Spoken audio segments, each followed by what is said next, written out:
This is James Lupton, delighted to be joined with Tyler Goodjohn. Tyler, mate, how are you? I'm doing very well, thank you. Obviously disappointed with the fight video yesterday I put up. Yeah, regarding my fight, the opponent pulled out, but Pro Box have said to me that they're gonna look for someone else, and in the meanwhile, so I'm still in the gym, still grafting, doing as everything as if that I'm fighting. So yeah, fingers crossed. Let's talk about that because how do you continue preparing? We're now in fight week. We're, a week away from the fight night at the time of recording, and you've now got no opponent. So, if you're a fighter who studies your opponent, you've not got a lot of time to do that by the time they tell you who you're fighting. But to also be getting ready in the gym still, you can't prepare with sparring partners for the style of your opponent either. What's that like? It's all a little bit up in the air. Yeah, it is. I mean, obviously, this is this is my second fight in a row and second camp in a row, pretty much that it's happened, and it has frazzled me a little bit. But that being said, I've just put in such a good camp, man. I'm not just saying it. Like everyone in the gym's like impressed, man. They're like, you're peaking. You are. It's just I've obviously been with a new trainer for 2 years now, right? And coming from British boxing to the Cuban style of boxing is very different, and it's coming together, man. And it's nice. I was really excited about fighting, um, just because I think people are going to be impressed, man. I've really got my head down, and yeah, this old dog's got a few new tricks. Talked about that because you're certainly a fighter, whether it be glove boxing or bare knuckle boxing. You'll take a punch to give a punch, and etc. You're not afraid to get really stuck into a fight. The Cuban style, first thing comes to my mind is slickness. Is that box and move? What have you been learning? At this stage of your career, where you didn't think really you were going back to glove boxing at all a few years ago. Whereas now you're coming back and you're learning all over again. Yeah, I mean, bare knuckle. You just can't have a very long career, and fight after fight, you could just see my facial damage and the scars were just getting worse and worse. And in the end, it was just like a jab would open everything up. So my boxing very much was just come forward and have a fight because I had to, because half of the time I was blind. Do you know?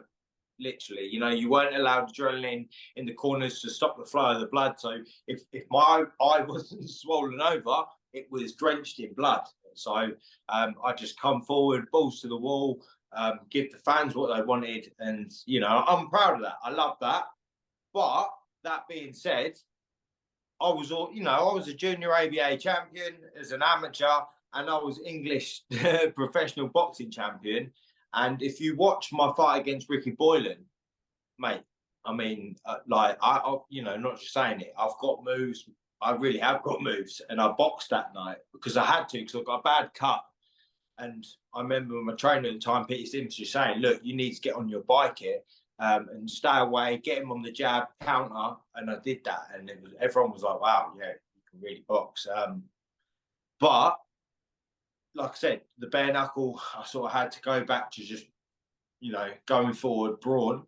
Now I'm training with Rigondeaux and people like that around me, and I'm just like, whoa! Some of the things they're doing, they do with their footwork, very much switch hitting and everything else. And like I say, when I first come over to Miami about 2 years ago and trained with my coach Tigri, it was alien to me, and it was a bit embarrassing to tell you the truth, because like everyone around me, even the amateurs and that were doing it properly and doing it, and I was like, the footwork was alien to me.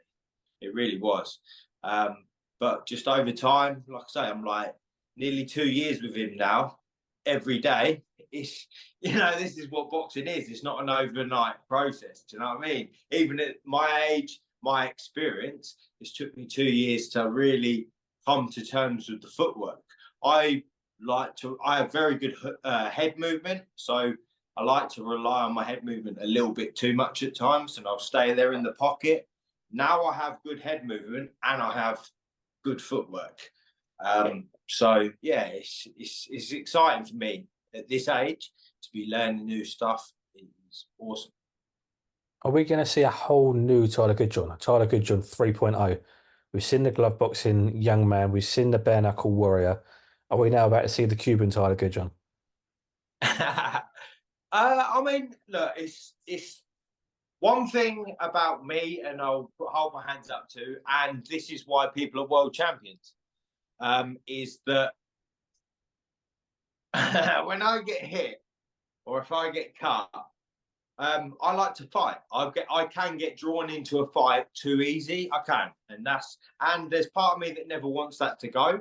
I'm a great boxer, but if we're gonna go, we're gonna go, and that's in me, and that's why everyone loves me. Do you know what I mean? But I am gonna add the boxing. I am, because not only that, I wanna add a bit of longevity to my career, and that more than anything is making me think more about like, look, I've got a box.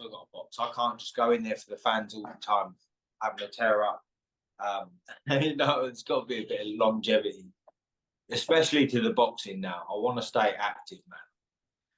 I'm just I haven't been. I've had 2 fights that have been called off, but it's get this fight. I just want to keep rolling. Talk to you about you mentioned Rigondeaux, one of the greatest fighters of his generation. Really, really good fighter to watch. What's it like to watch him day in, day out in the gym? Mate, people don't realize, like, I was watching this guy when I was like, what, 13, 14 as an amateur, thinking, wow, like him and Lomachenko, like the best 2 amateurs there's ever been. Do you know what I mean? And like, yeah, to be in the gym with him, like I've told a few people in the gym, but I don't think they really get the gravity of the situation. I'm fanboying, man. I'm like, I love it. It's because you just get to watch him on the pads and do all his stuff. And he's very, very much come up to you. I mean, he's completely Cuban. he doesn't know a word of English, but he'll come up to you, show you footwork. Like, I'll be on the pads and he'll come up to me, show me something. Mate, that's the dream right there. As a 13-year-old kid watching him, thinking, wow, that's and I get to train with him. That's a movie right there. I was going to ask you, has he, giving you a few tips? Does he come over and, move Yeah. your hips around, so your feet around, or what has he shown you? Yeah, he's just very much showing me the footwork. He's obviously more of a southpaw, so like he was just showing me stuff, to do against the southpaw. I mean, my trainer, to be honest with you, Eric El Tigre Castanos. He was 5-time world kickboxing champion. He had 44, 45 pro fights, 44 wins, or lost 1, but he knocked the guy out that he lost to. Like this guy here in Miami, like everyone knows Tigre. Like he's the boss man, and he's Rigondoux's gone to him because he's the Mac Daddy when it comes to bare knuckle. Do you know what I mean? So yeah, I get to I've been very lucky to have 2 years with him, and now I've got Rigondeaux to inspire me more. Who knows? I might be I might be the new Cuban version. I'm El Tornado for a reason. I'm never gonna not want to have a fight because for some reason it bothers me a little bit that what the audience think, and I want to be in good fights. And I've always had that ever since I was an amateur. Anyone who knows my amateur days will know I was in some absolute tear ups. So I was born to do it. Talk to me about the process now, because this is the second fight that's fallen through. You're still being told that you'll be fighting on this date. But obviously, there are no guarantees in boxing. We don't know what will happen around the corner. And like I said earlier, we're only a week away from fight night. You've been through a lot of stuff in boxing. You've experienced the highs and the lows and Yeah. everything in between. Talk to me about now, at this stage, at your age now, with what you've experienced already, does it make this situation a little bit easier? Is it a case of, timing, just waiting out the process? Yeah, it definitely makes it easier now. Definitely. Look, I know how much boxing. Look, it's a very, very dirty game. Like all industries, the music industry, anything. It's a dirty game, and there's a lot of like I'm not holding out too much um, that I'm going to be fighting next week. Look, I was the B-side fighter in this fight. Both fights, I was the B-side fighter. And if anyone knows in the fight game, being the B-side fighter, you're basically brought in to get beat. He was selling the tickets and everything else, so it doesn't really make sense to have me on the show, if that makes sense, because they thought I was there to get beat, but their ass both fell out at the last second, which is it coincidence, or are they looking at my bare knuckle fights and thinking, nah mate, I don't want this geezer, I'm going to swerve him. Do you think that's what it is? I mean, this last opponent has given a doctor's note, something to do with his eyes, an orbital fracture. I'm assuming that's something that's occurred in sparring during training, etc. Or do you think it is a case of they've done a bit of their homework and gone, do you know what? Very high risk, low reward in fighting you. Definitely the first fight. I mean, I know that 100%. I've got inside information from the Pacquiao training camp that they never had any intentions of fighting me. I was too hard to fight at that stage of his career. Whether he won or lost, he was going to be in the fight. Do you know what I mean? So they swerved it, but they left it till the last week, which was obviously very disappointing for me. The second one, I mean, look, obviously there's a doctor's note, so I can't really. What can you say? I ain't gonna say anything, but it's a week out. I mean, orbital bone, what, like in sparring in a week out? Like, we doing? You sparring 16-ounce gloves and a head guard. We were talking about it in the gym today, like breaking your orbital bone. But look, what can I say? Again, I was the B-side fighter, so I don't really have much of a say what the fuck goes on. But from here, I'm in unbelievable shape. Like it's funny as well, because I said to one of the lads in the gym today, I was like, do you know what?